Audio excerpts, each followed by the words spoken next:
retro difficulty in retro games and the difficulty in modern games now, like Dark Souls or Ninja Gaiden 2, for example, which was impossible for me to beat at all, it's very different, and I don't know how I feel about the difficulty now versus how I felt about the difficulty then. Not like I was really part of that era, but how I feel about the difficulty that was in that era, if that makes any sense. So I guess let's just get into it then. First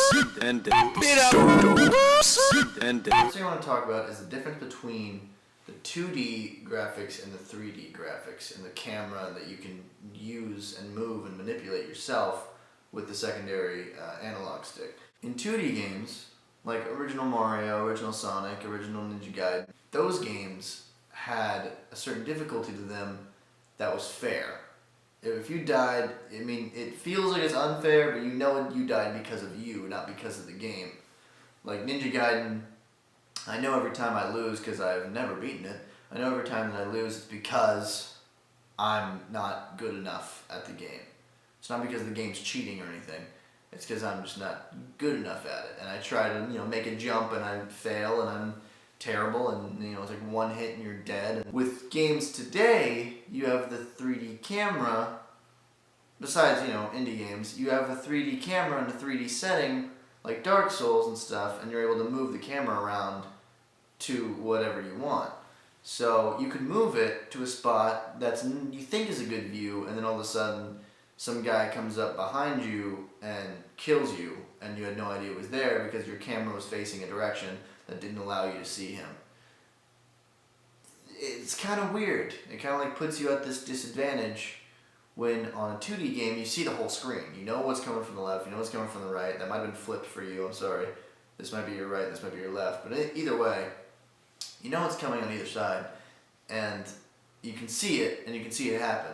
With games today, though, you can't sometimes. So I don't know how I feel about that. I don't know if that's really fair, if it's kind of just like a cheap shot at killing the player. Another thing with games today is that the animations are like, they really want you to see the animations happen. And sometimes they're slow. Like, that's my problem with Dark Souls, and that's a conversation I'll have in a completely different video. But my problem with Dark Souls is that the animations, you like swinging a sword, there's a delay when you push the button and when you actually do it. Especially, if like let's say the sword in a certain game is heavy or something, and you can't do it because of how heavy the sword is. I mean, I know that's like part of the features of the game, but it's weird. There's also a ridiculous amount of buttons on controllers now, which is cool. I mean, I have no problem with it because I kind of grew up on video games getting more and more buttons and stuff like that. But the thing is that there's so many options of things to do. It's not just A, B, and move. It's like A, B, X, Y, push in the analog sticks, a whole other D-pad on the bottom, bumpers and triggers, 2 extra buttons. It's crazy.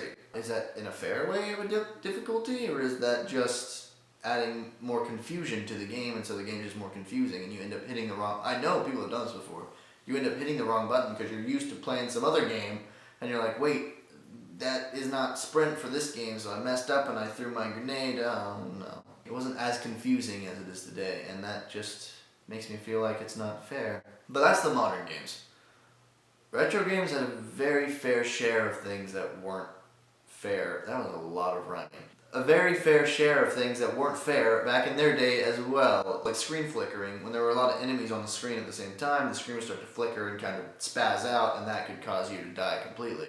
I mean, some retro games would have, one hit you're dead, no continues. They'd have no pauses sometimes, where you couldn't pause the game, so you had to beat the entire game just sitting there.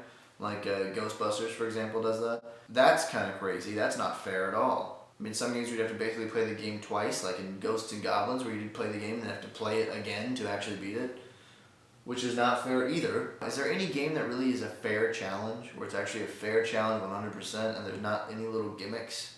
I know a couple of games that come to mind that I think are fair challenges that I don't think have anything that cheats.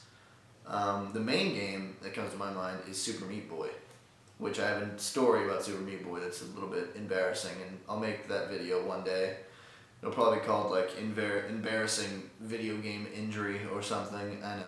I mean, I don't know. I don't know if there's any fair difficulty games. I know that people say, of course there are, but like 100% fair difficulty. And Dark Souls, I immediately count it as not 100% fair difficulty because there's the camera issue. So I don't think it's fair at all. But it's up to you guys. I mean, comment below.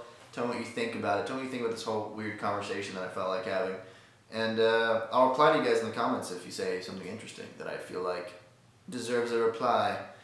Thanks for watching. Subscribe if you feel like it. Like this video if you think it's necessary. Share it around if you think that anyone else would find this interesting.